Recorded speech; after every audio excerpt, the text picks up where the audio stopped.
Episode 104. Here we are. I'm really excited about today. I know I've been watching you, Danny, for some time now online. And from behind the scenes, like, what's this kid doing? And I thought it was super fascinating what you're doing. And I was like, this kid's super smart. Listen to a bunch of your stuff. Like, really want to connect with Danny and just get to know you and build a relationship. And I really love what you're doing for the industry. But today, welcome. Our guest is Danny Leibrandt. I got it right. And yes. He is the founder of Pest Control SEO. So we're going to be talking about marketing pretty much all day long. So the next few podcasts are going to be all on marketing. And, I love marketing. Danny loves marketing. It'd be like, great, just to bounce ideas back and forth. So I just want to welcome you to the podcast, Danny. Thanks for being here. Awesome. Yes. Thank you, Jonas, for being here. Super excited. And I'm ready to jump in. Yeah. And you have a podcast too. Before we get rolling, I'll be on your podcast on Monday. What's your podcast called? My podcast is called the Pest Control SEO Podcast. That's just after my agency name. And the main platform is YouTube. Yeah, that's super awesome. So yeah, we get to talk about marketing for the next hour or so and just really dive deep in. But why don't you just first tell us, I always ask this question. So if you and I, which for you wasn't very long ago, it might have been last year, if you and I were junior or senior in high school, who is Danny Leibrandt in high school?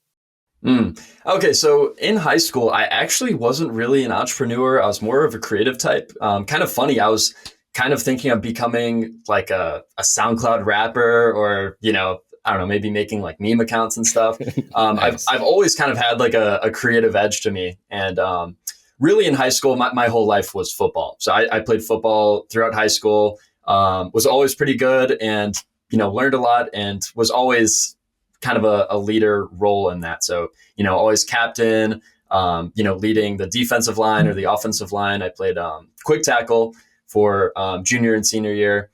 We actually had a pretty good team. Usually our school kind of sucked, but football was basically my whole life. I lost a lot of that identity, kind of moving on, going to college and figuring out what I wanted to do. And that's kind of where I really found entrepreneurship.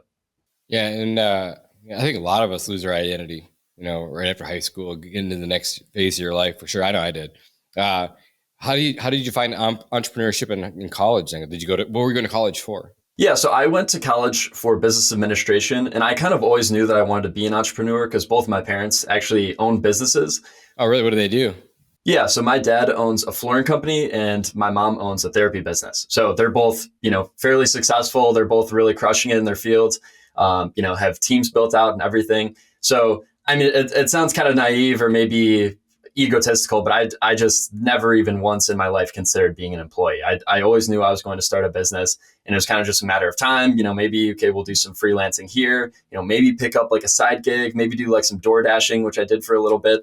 But I want to actually start a business and, run a team and be a leader. That's what I want to be. Yeah, that's super awesome. And then with your parents and you going off to college, are they all about you going to college? Do they want you to go to college or do they not want you to go to college? So yeah, I didn't want to go to college at all. And my parents basically forced it upon me. At least said, you have to give it a try. You have to go for 1 year, see how you like it. And, they basically gave me the ultimatum is, either you have to go to college or you have to give us a plan otherwise. And I had no idea what I wanted to do. So they gave me that ultimatum and I was like, well, I don't know what to do. And they're like, okay, boom, you're going to college. So, went to college for a year. I actually went to Arizona State University, which I think a good amount of pest control guys in the space have actually went to ASU. I've seen. Yeah, I think there's I was just talking to a buddy yesterday from Arizona, another marketing guy, super smart. Yeah, I think he said there's 1,300 pest control licenses just in the state of Arizona. Wow. Yeah, no, pest control in Arizona is huge. So didn't actually meet any pest control guys there at the time. That wasn't really what I was doing at the time. But yeah, went to Arizona State for a year, didn't like it at all. And I was actually like a pretty big partier in high school, but at Arizona State, I didn't go to one frat party. I didn't go to one bar even. I was working all the time and I was really just trying to figure out this entrepreneur thing. So kind of the way I got started, I was trying all different kinds of business models and businesses. And what I really hit my stride in initially was copywriting. So again, was looking for all different kinds of things. When I first got to college, I was trying drop shipping, which is like a classic kind of make money online thing. Yeah, for sure. Something you found like on YouTube or Instagram? Yeah, exactly. So I made a little bit of money with that, but it really wasn't sustainable. I had no idea what I was doing. Like, how do I run Facebook ads? How do I really build a website? The problem with drop shipping is you need to have such a diverse skill set and skill stack. So that really didn't pan out. But copywriting is really, you could argue, just one main skill. So I learned about copywriting. I learned about it from this guy, Cardinal Mason, on Twitter, and he's totally crushing it. He's, made a ton of money from copywriting, even freelancing. I think he was making up to like $50K a month. So I found that super attractive, super appealing. And I went through his course, I went through his program, all this stuff. And I ended up making decent money. I was maybe making, I don't know, like a few $1,000s a month eventually, which, it started out just taking gigs like, $10 to write like a whole sales letter and then, building my way up. So started out in copywriting and wasn't really satisfied with it because, again, I wanted to build more of a business and didn't really see the business opportunity there. So I started then building websites and, just trying to have like a higher leverage skill. After building websites for about 6 months, and I started this agency actually, which there's kind of, I don't know, that there's different levels to the story, which I actually started a software company with my friends as well. And before that software company, we were originally starting an agency to scale software companies because we were all big marketing guys. I was like more so evergreen marketing of like email marketing and SEO and Google Ads. My other buddy had 100,000 followers on Instagram, knew all about kind of social media. And then my other guy was more so a software developer, and he knew how to actually, code websites and, what it takes. So we were originally started out as an agency, full funnels. And then we eventually started a software company instead because we just wanted to have the best case study and, why not have the best case study be us? So instead, we turned that into a software company. I kept full funnels and then was building websites on the side for about 6 months.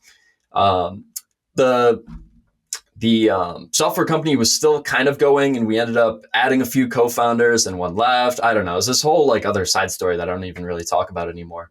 But then kind of what is actually relevant to this podcast, how I get into pest control SEO specifically, or really the pest control space as a whole, is I learned about SEO at the time. So maybe that was 2 years ago at this point not learned about it, but learned how powerful it was because I was building websites and I was like, okay, I might be getting a few $1,000s for a website, but how can I turn this into a recurring model? Yeah. Were you taking a course on how to build websites? Yeah, I took a course on how to build funnels. It was from this guy, Gustin Sun. He's super intelligent, had a pretty good course. So in that sense of building funnels, but not really building websites, I kind of just taught myself and was trying various platforms, seeing the best ones. I mean, I guess you could say just free videos on YouTube. I absolutely love binging YouTube videos. I'll watch anything and everything, just kind of figure it out. Free content out there. Yeah, exactly. You're binging content on how to build a website. I'm sure you use WordPress. I'm assuming, just guessing, it's the best platform. Yeah. So WordPress is by far the best for SEO and for any kind of local business. Really any business, but just local is my whole scene now. Yeah, but how many times have you heard, I've seen this post a million times, that SEO is dead? How many times have you seen that? I've seen it all the time. It's once a week at this point, maybe even more. And it's been going on for the past 20, 30 years, ever since SEO really became a thing. And I think that's just complete garbage, complete nonsense. And it's not that SEO is dead, but SEO is evolving. So SEO has always been changing over time. And there's different ways to rank and different platforms to rank on. So it's not just Google. You could say maybe eventually SEO on Google will be dead, but will SEO on TikTok be dead? When people are searching on TikTok, I don't know, how do I get rid of bed bugs? Because people are doing that. The newer, younger generation are using social platforms as a search engine. So people kind of naively think that Google is the only search engine. There are so many different search engines and ways to optimize and show up on them. Yeah, I agree with that 100%. You have to be at all those platforms. So if you haven't heard about Gorilla Desk yet, it's a super sick software. It's actually made by one of my really close friends, Chris Mareshi. So Chris built Gorilla Desk to help streamline his own personal business over 10 years ago. But now Gorilla Desk is used by over 4,000 companies. And today it's become one of the most premier platforms in our industry. So what's really unique about Gorilla Desk is that it's a simple all-in-one solution that's really easy for your team to use. Gorilla Desk offers a seamless onboard experience and best-in-class support with no additional cost. It's all included in your subscription. Inside the software, you'll find a whole suite of features: scheduling, invoicing, routing, and sales pipelines, integrated VoIP, text messaging, and pretty much all the automation you're going to need, and much, much more. So if you guys are still relying on paper or spreadsheets or fighting with an old software, I highly recommend that you guys check out Gorilla Desk. So we have a link in our description. Click on that and it'll take you right to their free trial. Now let's get back to the show. So you're learning how to build websites, and then how do you come into the SEO space, and then how do you come in the pest control space? Yeah, definitely. So it's a pretty big leap, and it was pretty quick. So I actually met a mentor around that time, Dennis Yu, you might be familiar. He found me on Twitter, saw I was posting, building my following, because that's another side story, is that I was building my Twitter following. I have like 11,000 followers now, which, I haven't like gained any because, it's mostly just kind of more like content for younger guys, like motivation and, that kind of thing. So was doing those kind of posts. He ended up finding me, maybe saw some potential in me. We got on a call and I was telling him, I'm building websites for kind of like, agency owners or, software companies, just anything I can kind of get. But I'm thinking of going all in on home service local businesses because my dad owns a flooring company. I've been helping him recently. I think there's a huge opportunity in the market because these guys actually have money and they need it the most. So kind of both of those two aspects. And really, I've found as an entrepreneur that you need to find the market that has the biggest pain points. So I found like agency owners and software company owners, they are already like usually crushing it on SEO, marketing, all these kinds of things. Yeah, they're software guys. They should be. Yeah, exactly. So in the home industry and the home service, we're usually not tech savvy. Yeah, exactly. So I figured that out, and he was like, "Yeah, that sounds great. That's what you should do, and I can totally help you." And over the course of the next few months, he took me to various seminars and conferences.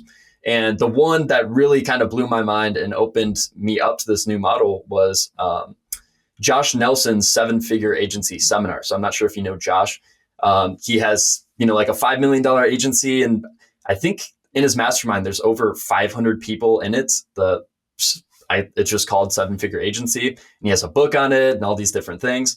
And when we went to the conference, over 100 agency owners were making over $1 million a year serving one niche. And most of them were serving a niche in local. So there's $1 million agency serving lawn care companies. There's $1 million agency serving garage door companies. There's $1 million agency serving like HVAC, like all of these different niches. I was just like, okay, it's clear that this works. And I'm just like sick of being like kind of the spontaneous entrepreneur doing all these different things. This is a business model that works. I want to go all in on it. Like, I just want to study this, do this ruthlessly. And I ended up getting a pretty big pest control client around that time. I was just like, you know what? Like, this will be a good case study. I really like this guy. I really like the industry and I believe in it. I see that it's growing. And I'm going to go all in on pest control. And I was kind of doing all different kinds of aspects of marketing. But I really honed in on SEO in particular because I saw that SEO is huge for pest control. Like, it's, I think undebatably the biggest thing for pest control companies if you can get it right, because when people have bugs in their house, they're going to Google and they're searching versus like if you see a Facebook ad for a pest control company, you'll think, okay, maybe I'll use them in the future, or I don't know, maybe I'll just fill out the form and like think about it. But usually you want those highest converting leads that are going to Google, searching for the service. They want to work with you immediately, and boom, they convert right there. So I found SEO is incredibly powerful for pest control. So I was, it's kind of a whole range of things. I started out doing basically marketing for anyone, then marketing for local businesses, then home service local businesses, then pest control, and then only doing SEO for pest control. And I've just found that only specializing in this one thing, that's how I can dominate and be the number one guy in pest control SEO. Because I'm a very competitive person. I want to be the number one guy in something. So that's going to be pest control SEO. Yeah, you and I were having a conversation before the podcast started about YouTube, and like it bothers me that there's 3 other pages that are bigger than ours. Still drives me nuts. So I'm competitive too. So I definitely get how you feel. So what is we all know what search engine optimization is, but when you think of SEO, how does your brain think of it? Yeah, so for pest control, there's 2 main different aspects, which is Google Business Profile and your website. So first, you need to distinguish between those two. Of people say, "Oh, I want to rank for pest control near me," or "I want to rank for pest control Chicago," whatever it is. You need to first see which one of the 2 do you want to rank for, Google Business Profile or website, because those are 2 completely different entities. And for people that aren't familiar, obviously your website is whatever URL you have and like the actual site that you have. So mine is like pestcontrolseo.com versus your Google Business Profile. That's the profile that shows up, which people say like the local pack, the local 3-pack, the snack pack, where someone might search, pest control near me, and then you'll see 3 different options. It might even be 4 or 5 with like a sponsored at the top of those. But it will show kind of like that map preview before the websites. So it's important to note that distinction, that there is Google Business Profiles and there's your website. And obviously, in terms of the paid methods, there's also local service ads and Google ads. So ideally, we should be on all 4 of those.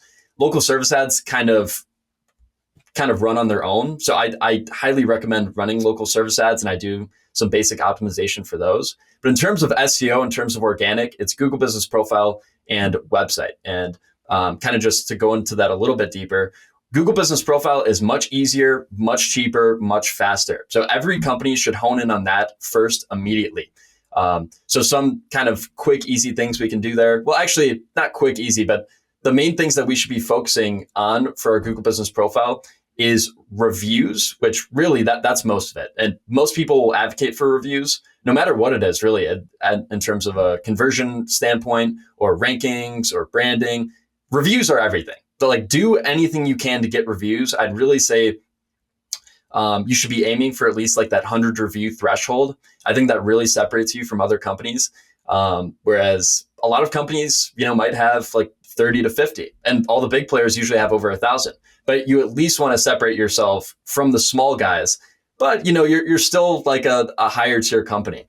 So I don't know. There's a lot of different ranking factors. I don't want to talk too much, but yeah, you can kind of. No, I like it. That's why you're here. You teach us. You're here to preach. Yeah. So a lot of different factors on the Google Business Profile, and same with the Google Business Profile and the website. There's a lot to optimize initially. So on your Google Business Profile, you should have all of your predefined services that are relevant filled out. So go to your services section and add all the predefined services there. So there will be like bedbug extermination, termite extermination, termite inspection. I think there's about 20 predefined services that you can fill out, like bat extermination, all these different ones. And then you should add a service description for all of those. So I just like going into ChatGPT and asking, give me a few sentences for my company, XYZ company for, bat extermination. And then it'll give you that service description. Then you can do that for all the services. Really big thing is getting the additional categories. So basically everyone has the primary category right for, again, Google Business Profile.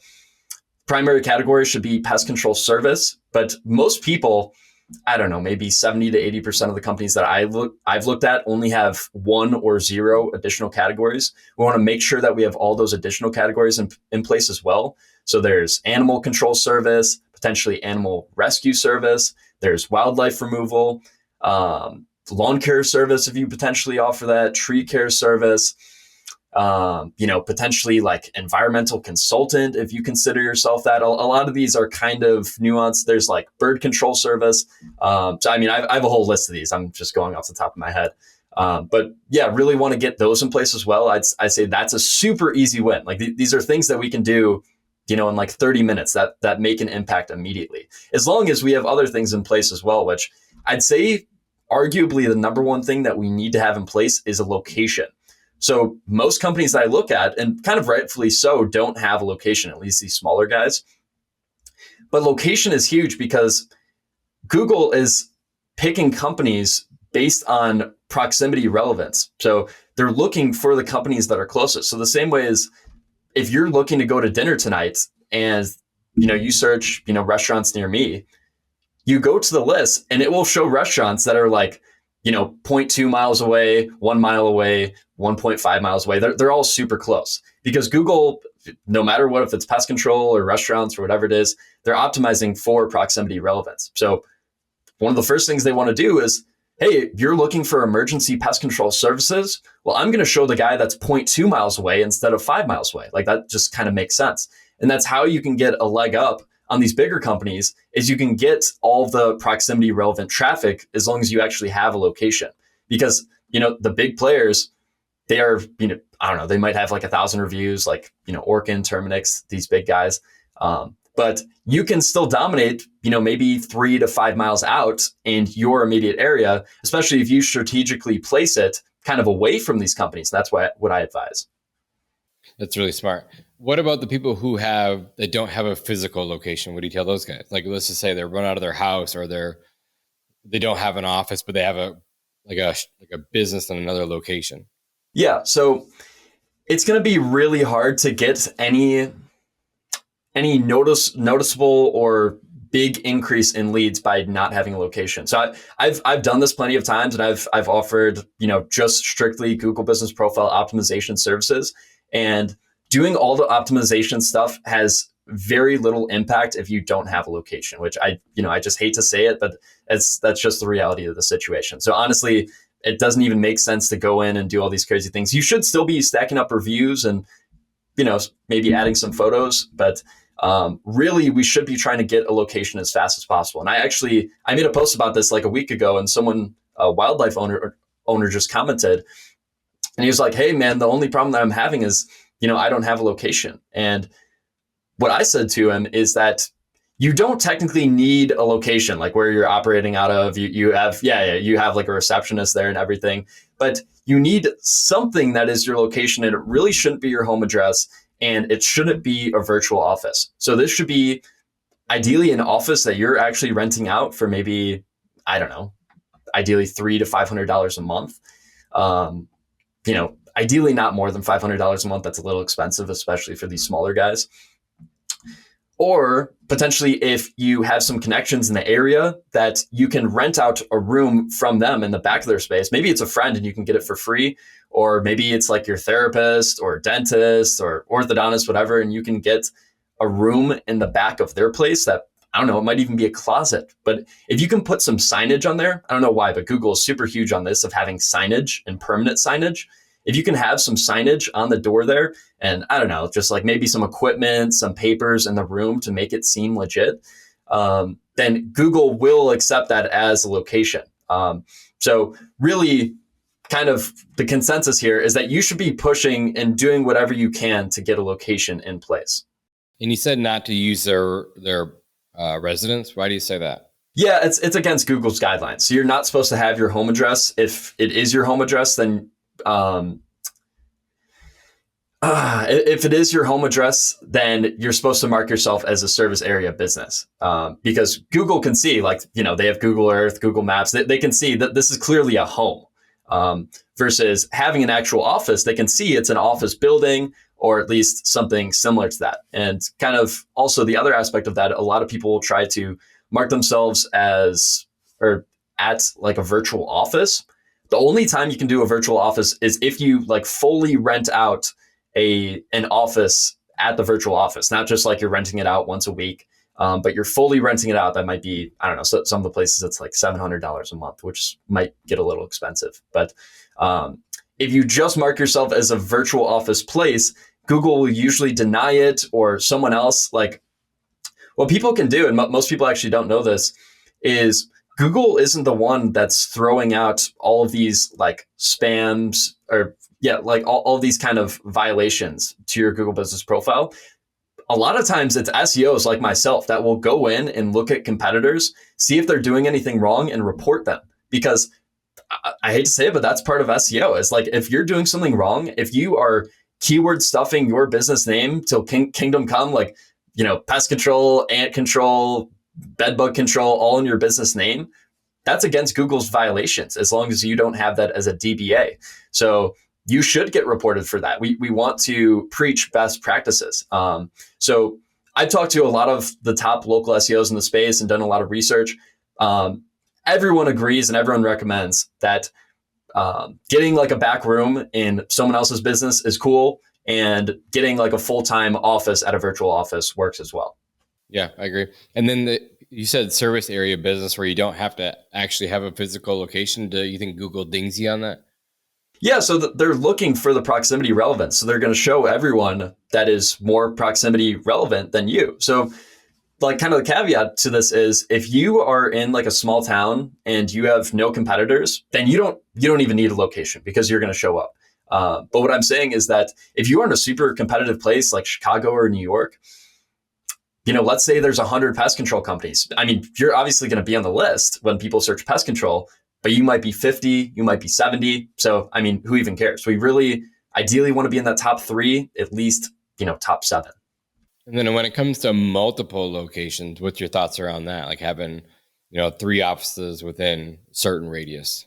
Yeah, so that's a good question. So I think some people actually know about Google Business Profile and how powerful it is, and they will tend to open up offices too quick. I think you shouldn't open up more offices until you're at least at like 100 reviews at your first location. Now, obviously, this kind of varies because competition varies. So, I mean, if no one is in your current area, then I don't know, you can build up to like 20 reviews and then go to another area. But the Google Business Profiles that you have should be fairly spread out. Like it should be realistic. I think they should be probably 20 miles out plus. They really shouldn't cover any of the same service area. So they shouldn't have any overlapping area. Like this Google Business Profile clearly covers this area. This other one clearly covers this area. So Google can tell when you're like being a little manipulative or just trying to open up as many as possible.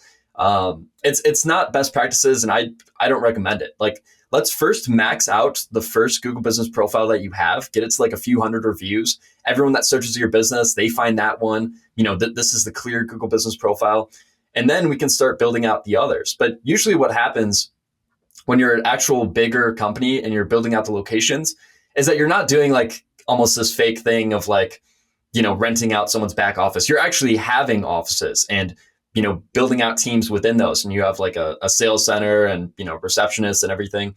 So honestly, I probably would recommend doing more so that route of like, it should just come with natural growth. Like once you get to a big enough company, you actually need to open up a new location with, a new team there. That's like a sales team and, people that are actually in-house doing the work, not just, a random location.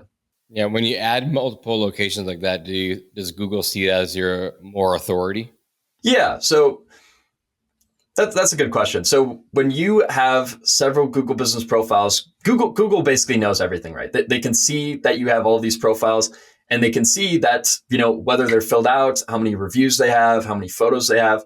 So that's kind of the aspect of this is what is on the Google Business Profiles. Are there reviews? Which honestly, I'd argue is by far the number one aspect is how many reviews are on the profile. So if you open up 20 Google Business Profiles, but none of them have any reviews, then that's not an authority aspect. Google doesn't see that as really powerful. But if you have 20 Google Business Profiles, all with 100 reviews, and by the way, all the reviews, like I even have to say this, but all the reviews are real. They're from real people, real Google accounts. They didn't just come also in one batch, ideally not in one batch. Like you didn't just send an email spam. They are coming consistently over time. There are some recent ones. You have a decent volume, then that is 100% an authority factor. Love that. I'm going to circle back a little bit. You mentioned pictures and video. You didn't mention video, but pictures on your profile. How often? What kind of photos? And then what about videos? Yeah, so we should get a good initial batch on the Google Business Profile. Some people might think this is a little too much, but I recommend 50 photos just off the bat, get them on the profile. And then in terms of recency, we don't have to push too much. It depends like really how bought in you are on the system and, in terms of ranking. But I'd say really we can get away with just adding a few new photos every single month after that. So get a good baseline. And by the way, this isn't just for ranking, but it's also for conversions. Because like I say, I'm an SEO, but there's so many different parts of SEO that really play into it. So we don't just want to rank, we want to convert. And the way that we convert, one of the biggest ways on the Google Business Profile is having all of those photos there. Like the same way I like to give the restaurant analogy. Like, which restaurant would you rather go to? The one that has like 100 photos and it's like, oh my gosh, this cake looks amazing. And wow, look at that steak. And even like, a customer uploaded that. Wow, that looks fantastic. And look at these potatoes and, look at all these different things. Now, it's a little bit different for pest control because there's, pests aren't too glamorous, but still you can get good pictures of the technicians, good pictures of the trucks, maybe, good picture of the owner. Ideally you want to have a picture of every single person that's, on the team. So take a picture of your receptionist. So, they're smiling, they're happy to be there. All of those are little conversion factors that can really make a big difference. Yeah, very, very, very smart. I like all of it. What about videos? Yeah, so I'm a big proponent of videos. I know you are too. It's really hard for me to convince most of my clients to buy into videos.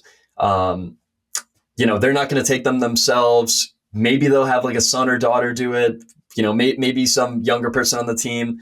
Technicians, I don't know, it's kind of a hit or miss. So it's tough, but I definitely do recommend videos as well. And that's a great conversion aspect too.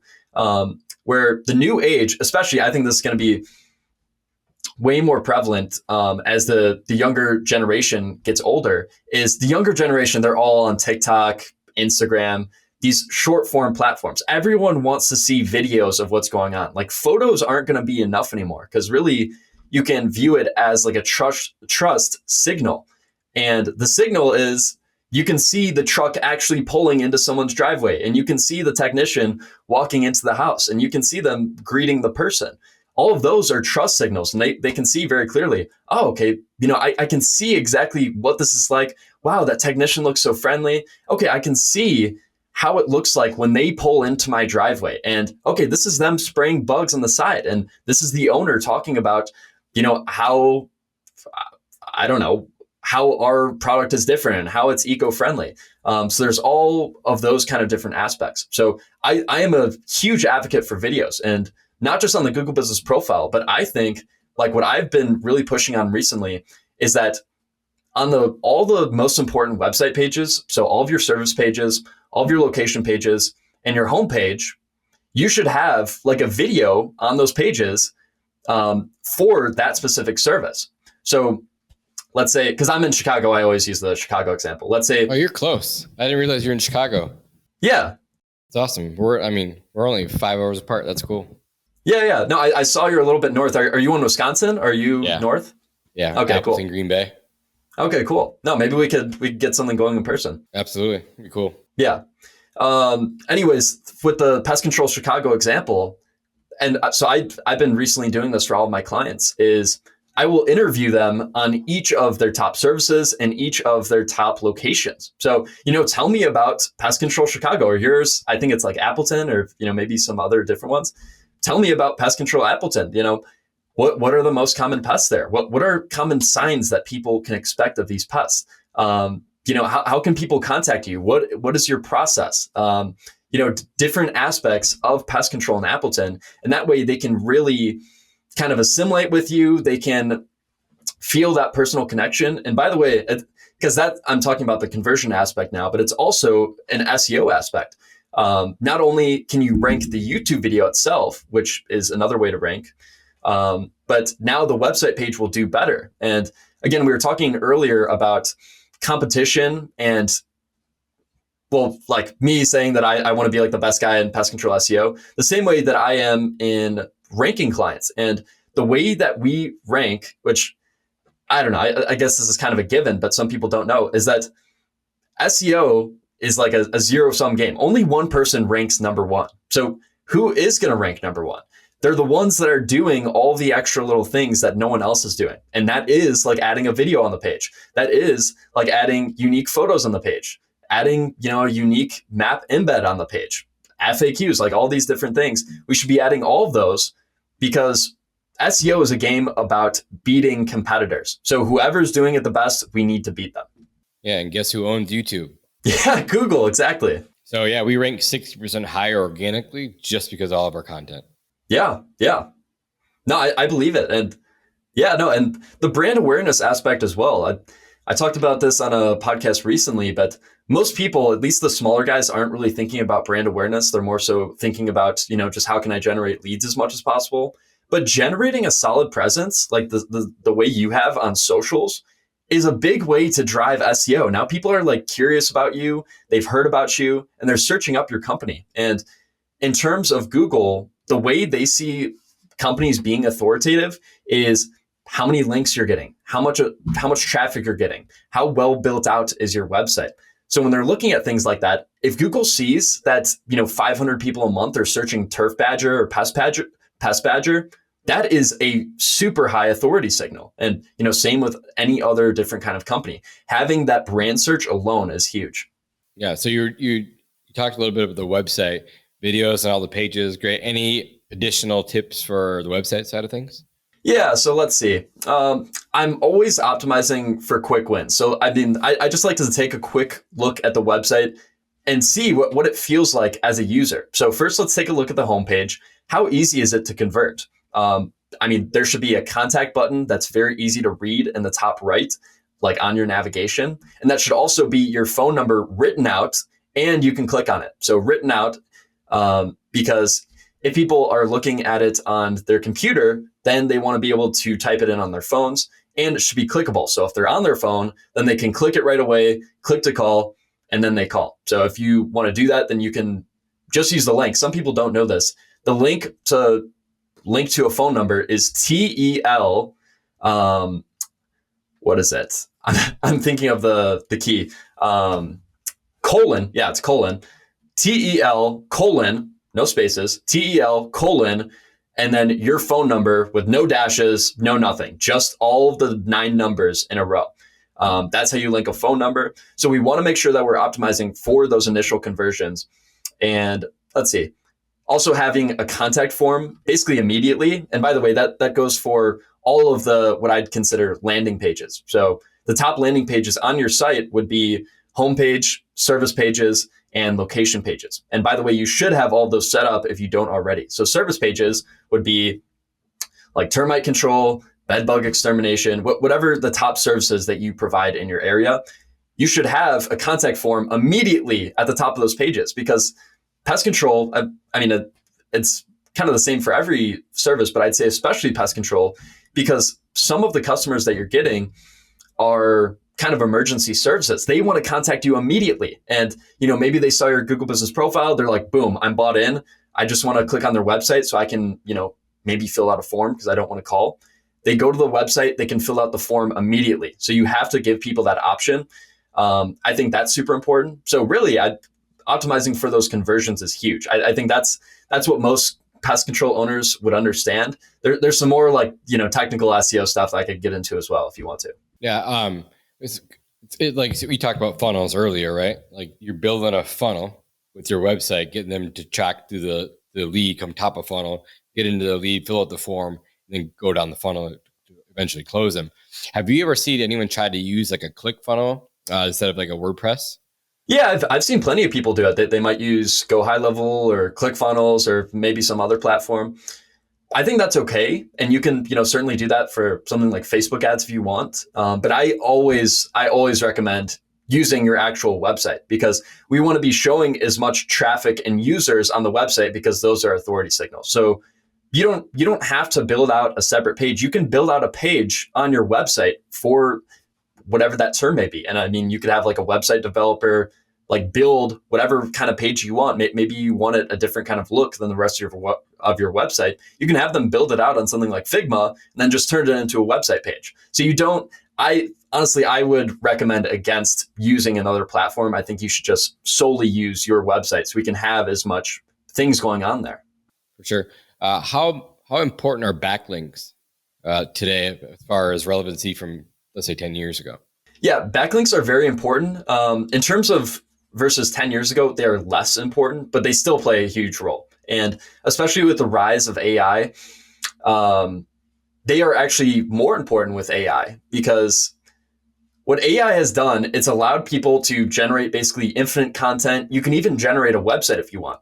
And one of the things that Google is looking for and that separates people from those like AI generated things that are not easy that are easy to get are things like backlinks, because getting a high authority backlink from an authoritative site, like let's say you get it from Forbes or I don't know, some of these bigger sites, let's say it's like PCT magazine, you're on like the top 100.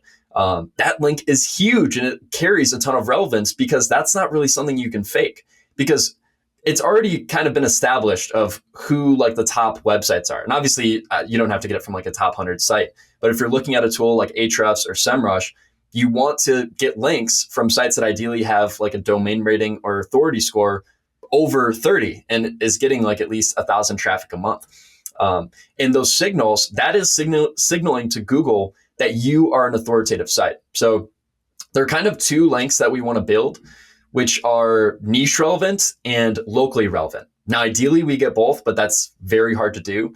So the niche relevant in terms of pest control can really be anything related to home services. It might be gardening, ideally pest control. It might be lawn care, these different kinds of businesses, maybe it's blogs, whatever. Those links are great. And ideally we want high authority links from those sites. In terms of local, the authority doesn't matter as much because just getting that local relevance is huge.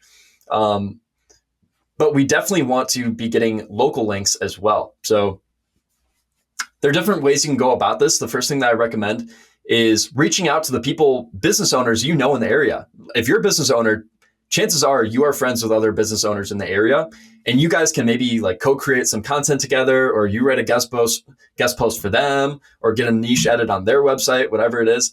And that way you can get that link from them. So if they're a realtor or a lawn care guy or a tree service, really any local business in the area, a link from them is fantastic. So I recommend that right off the bat, and that's a free thing that you can do. And then another thing we can do to build local links, kind of moving forward, is usually what we like to do is some kind of donations or sponsorships or charities of some kind. So it might be the local baseball team. It might be the local church. It might be, let's see, I'm kind of blanking on them now. I don't know. I was looking at one for a client. It was like the local cycling team, and you could donate to them, and they give you a link. So basically anything local, especially if it's authoritative, we want to find some way to donate, sponsor, whatever we can. And usually me or my team will reach out to them and say, hey, are you guys open to giving us a backlink in return for a donation? And a lot of the companies that are a little bit more established will already have something like this in place. And they'll say, hey, for our $300 tier, you can get a backlink on our site. For $100, we'll just post you on social media. So you have to get in contact with these local companies and see what it takes. And by the way, this isn't just backlink building. It's also PR, where people now, I don't know, maybe your company is on like the local baseball team's shirt, and you're getting your brand out there. Maybe they see you like on a truck. So that's kind of the overarching consensus of backlink building. Is backlink building, if you're doing it right, is really local PR building. I love that. Thank you. We brought up ChatGPT quite a bit, and you're younger. How often do you use ChatGPT, and at what point do you think SEO is going to be important there, or is it already? Yeah, that's a good question. So ChatGPT has recently implemented actual basically citations in the chat. So I don't know how often people use ChatGPT watching this. I use it daily. Yeah, I use it all the time. I was, literally. Do you use Google more, or do you use ChatGPT more? ChatGPT for sure. Me too. Wild, hey? So even if I'm looking for restaurants, I'm asking ChatGPT. So that's my question to you, because this is your arena. Like, I use it often. It's like, how do they rank on ChatGPT? And again, I'll let you talk through it. So there are different ways to look at this. One is that I think local might be actually the last industry to get like completely dominated by ChatGPT. Usually when people are looking for restaurants, like when I look for restaurants, or if I'm looking for a pest control company or lawn care service, I'm still looking on Google, because I want to find those Google business profiles. Most people don't even know they're called Google business profiles or the local 3-pack, but people know instinctively to look on Google. They're going to pick the one with either like the best reviews or, maybe some of the best competitive advantages, and they will click that company. So in terms of local, we don't have to worry so much about ChatGPT. And even so, I think what they're going to do, which they haven't done this yet, but I think this is what they're going to do, is they are basically just going to embed the map pack on ChatGPT, which it's not going to look exactly the same, but it might give you, hey, you're looking for restaurants in Chicago or Appleton. It will give you like the top 10 and then link to their Google business profile or link to their website. So in that sense, I mean, it's not even dead. It's really the same thing. And I think they're going to pull heavily from the Google data because how the Google data is directly relevant. I agree. Because like, I'll just say I'm going to Chicago. I'll be like, give me the top 10 restaurants in Chicago. And then I'll pull off the top 10 restaurants in Chicago. It's like, okay, well, I say type in the top pest control companies in Chicago, like which ones are going to come up. Like that's what I was getting at. So they're just going to pull that, scrub all the data from basically Google. They're probably going to have all the reviews, things like that, and then rake them throughout that way, right? Yeah, it's going to be about the same. I mean, if you were to look for a top 10 list, like what I've seen for top 10 lists that works really well, or at least ranking on those, what some people are doing is making sure you yourself are getting on top 10 lists. So maybe if you're on like the Yelp list or the Angie list, or I don't know, maybe someone makes a blog about the top 10 companies, ChatGPT will pull from that data. So let's say there's like 5 different blogs all saying that, Turf Badger is the best pest control company in the area, then ChatGPT is likely going to choose you as number one because they pulled all that data. It's like, okay, from Google, there's a clear consensus that everyone's saying they're number one. I'm going to say they're number one. That's awesome. We're running out of time already, and I have lots of questions. Let's switch a little bit, go to bad reviews. Do you help people take bad reviews down? And which reviews can get removed if you do or don't know? Yeah. So for bad reviews, first off, we need to be replying to all of them. So I don't know, you might be dealing with it on the side, but we want to make sure that we're replying to it publicly so everyone knows this is how we deal with bad reviews. It should be like a paragraph long, almost like a page long, saying, we're so sorry, it will never happen again. I can't believe Steve screwed this up. This is completely unacceptable.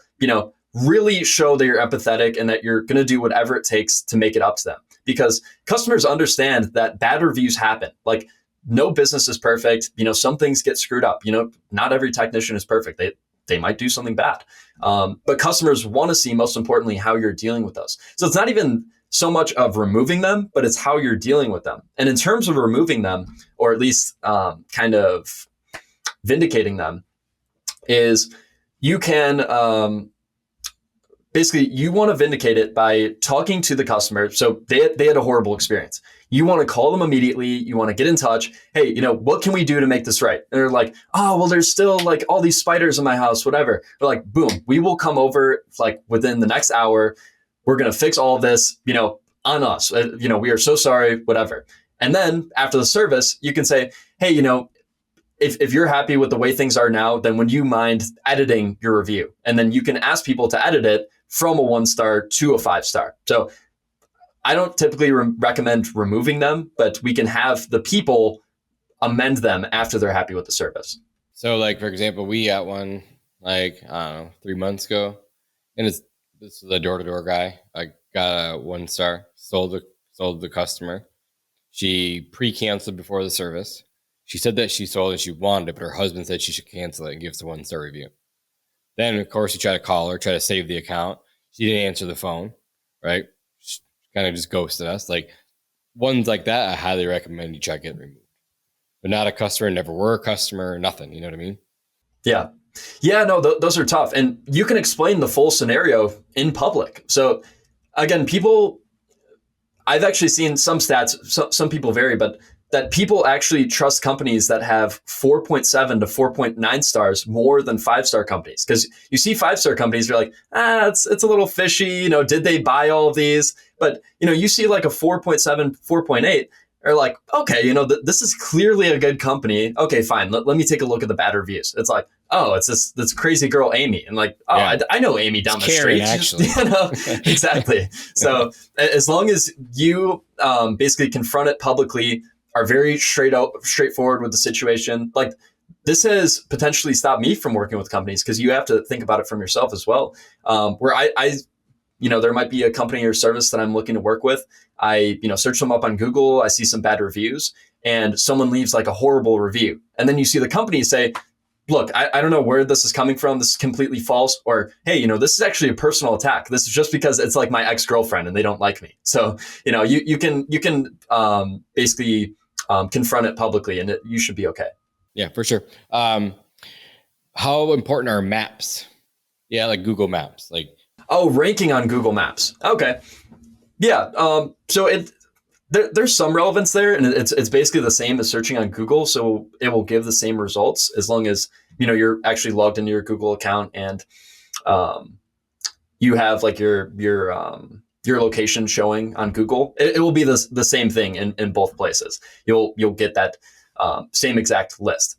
So ranking on maps, I mean, it's the same thing as ranking on Google. So I don't even think about it. I think maybe about 10% of searches. I think the stat is 13% of searches are on maps. Most of them are on Google. So really just optimize Google, and then everything on maps will follow. Cool. If you were to start a pest control company today, which I know you're not, but if you were, where would you start as far as ads go? And which platforms would you use? Yeah, interesting. So first off, I'd make sure that I have a Google business profile in place. So there's a bunch of things that we need in place. Google business profile, make sure that we have that in place. And again, like I said, do whatever I can to build up those reviews and find some kind of location, upload as many photos as possible, get some videos on there. Then we want to make sure that we have like at least a decent presence online. So we should set up all the different social profiles for our company, which everyone should do this, by the way. You should have a company LinkedIn, Facebook, Instagram, Twitter, TikTok, Pinterest, Threads. Those are kind of the main ones. I think I'm missing one. I think I counted 7. But either way, get all those main socials. Pinterest, maybe? Yeah. Did I say that? Maybe I missed it. I don't know. Maybe you did or not. Okay. Either way. Get all of those main socials in place, which really, I mean, there's like 4 mains, but just get all of those in place. Is it really Twitter or is it an X? Yeah. I'm always going to call it Twitter. I'm a Twitter diehard. I love Twitter.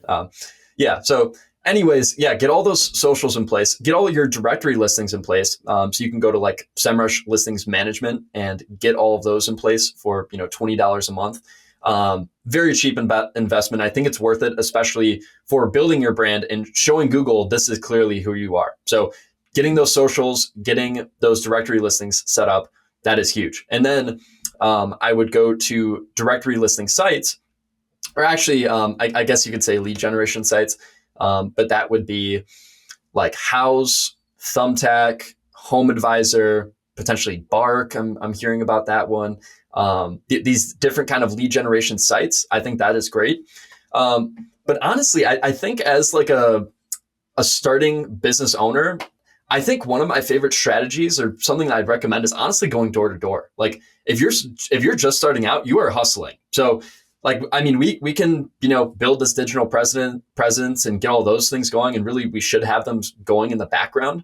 But I mean, if you've got like 10 customers or, even less, whatever, you're a small guy just starting out, you're hustling. So like, get out there and start hustling. Like, don't like kid yourself and think, how can I run these Google ad campaigns and like Facebook? Like, no, get all the free stuff in place that you can, and then go out and hustle.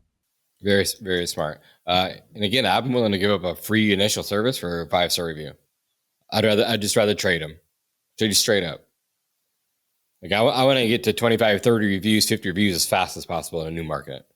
Yeah, no, that's such a good strategy. And I forgot to mention that.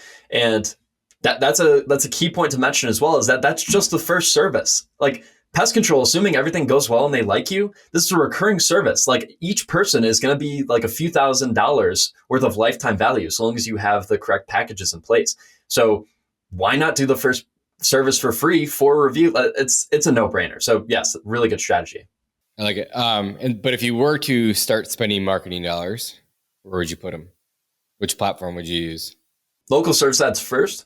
But there's kind of a caveat to that it's hard to get those going without a Google business profile going. So it's directly tied to your Google business profile. And it used to be kind of tied to it. And now Google is saying you specifically need a Google business profile tied to it, or else you can't run local service ads, because people were like spamming and trying to, find ways around it. Now you need a Google business profile in place, and those reviews are directly tied to it. So if you only have 5 reviews on your Google business profile, then even though local service ads are, cost per lead, you're not going to get any leads because no one's clicking the 5 review business over, the 100 or 1,000 review business.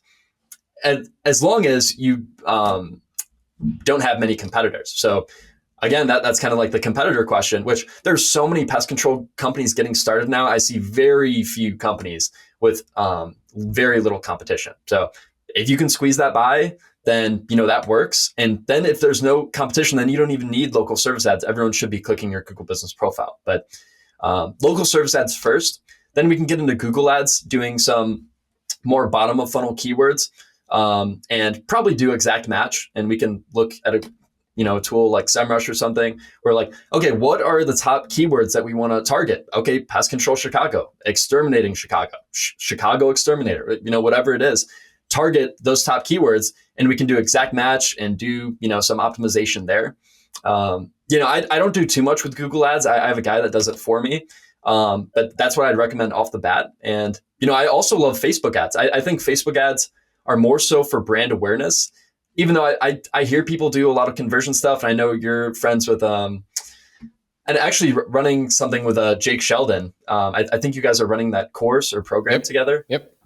Yeah. So I think Facebook ads are great, but I recommend them for brand awareness because you can get such cheap impressions. Like if you really have a killer creative, you can get your brand out there so efficiently and also target the specific area. Like I'm not sure. Yeah.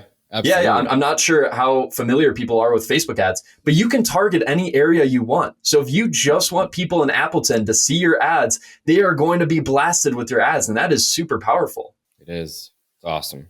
I love it. Facebook's, to me, in my opinion, again, it's my opinion. What is that? I'm an idiot, so it doesn't matter. But it's the best platform by far.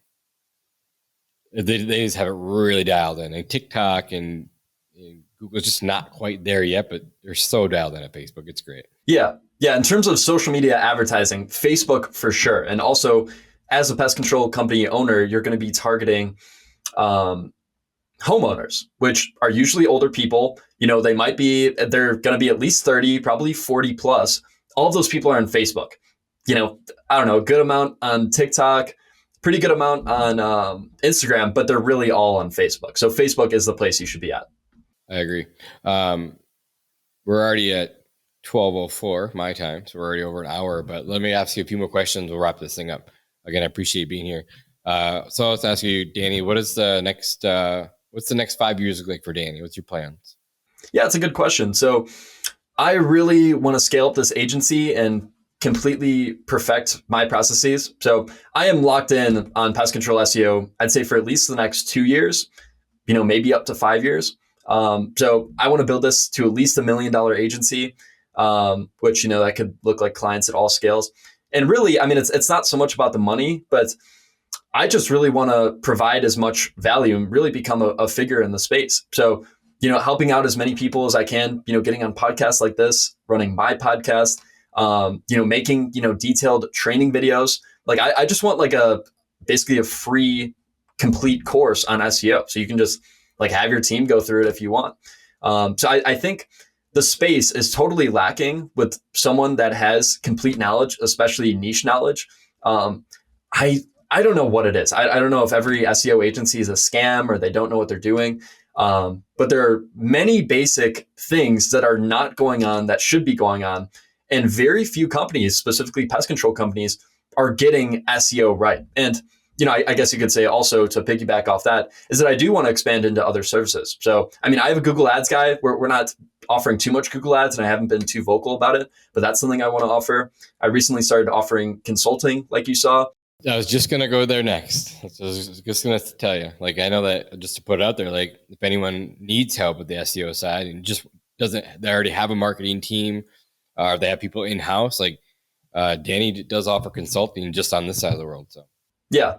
And I'd be, on this call, anyone who sees this podcast, I don't know, maybe you can mention it to me or whatever, and I'll give you a free consulting call. So anything that I can see from my end, because there's also two aspects of that, is whether I have access or not. So when I have access to your Google Analytics, Search Console, website, Google Business Profiles, there's a lot more data that we can see, and it's not third party. But still, there's a lot of data that I can see from an outside perspective. Like, how does your website look? What does SEMrush say? How many keywords are you ranking on? How much traffic are you getting? How authoritative does SEMrush say you are? And like, how many website pages do you have? Like, these basic conversion aspects. Like, look, my main thing is I just want to help as many people as possible. So just doing small things like that. Like, again, if you already have a marketing team in place, then, just let me give you a little guidance, then you can send it home. Love that. And yeah, we'll have all of your info in the bio. So you guys just click on the link there, go right to Danny. We'll have a link for you guys. And last question for you, Danny, because we're running out of time, but you're young, you got a lot going on, but up to this point in your life, what are you most proud of? Most proud of? That's a good question. You've got some interesting questions. It's not fully marketing. It's a little personal. So I like that. Most proud of? I just like you're young, eager. I like to know how people's mind works. Yeah. Interesting. I got him to have to think now. No, I know, because I don't think about this too much. Makes her reflect a little bit. Yeah. Yeah. I'd say probably how much I've matured. Over the last few years, I have completely matured. When I was first building out my Twitter following, it was some pretty crazy posts. I'd like say some wild things. I was swearing a lot. And so, kind of what plays into that is that I became Christian, about 2 years ago. And that was part of me maturing where, I don't want to be like a complete degenerate partying all the time, swearing, doing these bad things. Like, I hope you've seen throughout this podcast that I'm really trying to be as helpful as possible, not like being like a wild young guy, but, let's lock in, let's build a great business. Let's make great things happen. I've kind of, I don't know, I guess I've forced myself to mature because a lot of guys my age are still partying nonstop. It's all about girls. It's all about drinking, whatever it is. And I'm really just trying to seek as much fulfillment as possible. And I find that in building businesses, helping people, loving Christ, loving my neighbor, all that good stuff. Love it. Are you much of a reader? Yeah, I love books. So, I've read, I don't know, about 50 books or so. Cool. Give me a few of your favorites so far. Few of my favorites. So one that's super powerful that isn't necessarily related to business is Atomic Habits. I think that's a super powerful book, and super fundamental, really, of showing you, your habits make you who you are. I think that's just so important. And I've seen that throughout my life that, okay, who do I want to be? I want to be, a business guy. I want to be Christian. Okay, so there are direct habits that relate to those decisions and that kind of character that I want to become. So I absolutely love that book. One of the books that actually really got me into reading in the first place was Breaking the Habits of Being Yourself, which is kind of relating to that, but basically saying that life is almost like a video game and it's like choose your own character. And it's made by this, I believe, neurologist, which I'm kind of blanking on his name now, but incredibly smart guy. And kind of the same way is that you can deconstruct and deprogram who you are and become who you want to be through habits, through doing the things that you like, through associating with the right people. So I think both of those are incredibly powerful. In terms of business, my God, I am a huge advocate for anything Alex Hormozi puts out. Oh my God, I knew it. I was just gonna say the first book I thought you were gonna say was the Alex Hormozi book. You're young, you're a marketer. Like we all look at Alex. You know what I mean? Oh no, Alex is completely crushing it. So yeah, no, I've read $100 Million Offers, I think 4 times now. Incredible book. It's literally on replay in my truck 24/7. No way. That is so good. No, I know. I find myself coming back to it so often, and I don't do that with any other book. I don't think I've even reread any other book besides $100 Million Offers and now $100 Million Leads. So powerful. And I made a tweet, or I guess a post. An X? Yeah, whatever. But at the beginning of this year, I think, at the beginning of this year, which was like the top 100 things that I've learned from Alex Hormozi. And now it would be like the top 200. In my phone, I write notes of all the most influential people that I listen to. There are over 900 notes in my phone of all the things I've learned from Alex Hormozi. And that's just his YouTube videos. From the 2 books, I think each book has over 200 notes. So that's like 1,300 notes of things that I've learned from Alex Hormozi. He is the GOAT by far. Everything in marketing, listen to him. Don't even listen to me. Listen to Alex Hormozi. Yeah, for sure. Cool, man. It was a pleasure having you here. Thanks for spending the time with us today. And we'll see you on Monday on your podcast. Yeah, awesome. Thank you so much for having me on, Jonas. And yeah, I'm excited to dive into your journey next. For sure. See you. Cool. Thanks, Jonas. Bye. Hey guys, thanks for listening to another episode of Pest Control Millionaire. We don't charge any money for the show, obviously, but the podcast isn't free. You can pay for the podcast by sharing it with your friends and your family. So please like and subscribe and give us a 5-star review on your favorite podcast app. These things make a huge difference for us. If you have any specific questions you want answered about the business or your life by me or my guests, send an email to info@pestcontrolmillionaire.com. And if you want to get in touch with me about any personal business coaching, check out our website at www.pestcontrolmillionaire.com. Thanks again for listening, and I'll see you guys again on the next one.